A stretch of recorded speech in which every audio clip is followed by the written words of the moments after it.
आज पवित्र त्रिवेणी अमावस्या श्री श्री लक्षेश्वर महादेव पवित्र पीठरे हे अंचल संकीर्तन महामंडल थाना हूँ श्री श्री लक्षेश्वर आंचलिक ओडिसी संकीर्तन महामंडल 52 प्रतिवर्ष भली चलित वर्ष वार्षिक उत्सव पालन करुच्ची 52टी ग्रामर 52टी संकीर्तन मंडल ए कार्यक्रम में अंशग्रहण करती। ये अंचल बहु बुद्धिजीवी शिक्षाविद समाजसेवी ग्रामर थिबा विभिन्न लोग ये कार्यक्रम में सहयोग करती और सामिल होती। यहाँ द्वारा एक भाईचारा संपर्क सृष्टि हुए।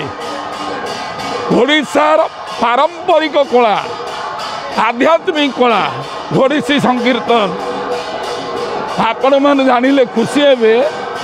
चैतन्य आसवा पूर्वर चैतन्य आसिले नदिया कीर्तन ओडिशा को आसला।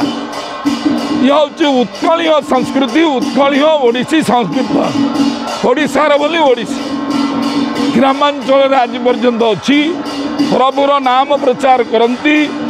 ओडिया भाषा साहित्य संस्कृति अस्मिता को रक्षा करने से मैंने संकीर्तन परिवेशन करती। विभु प्रेम जागृत हुए समाज को किसी वार्ता जाए आ व्यतीत भाईचारा संपर्क सृष्टि हुए। ये महोत्सव प्रतिवर्ष त्रिवेणी अमावस्या पालन करा जाए। आगे 26 वर्ष ये अनुष्ठान 26 वर्ष है महासंघ तैयारी 26 वर्ष है कार्यक्रम पालन करा जाउची। गत वर्ष 25 वर्ष रजत जयंती उत्सव पालन करा जाइतिला।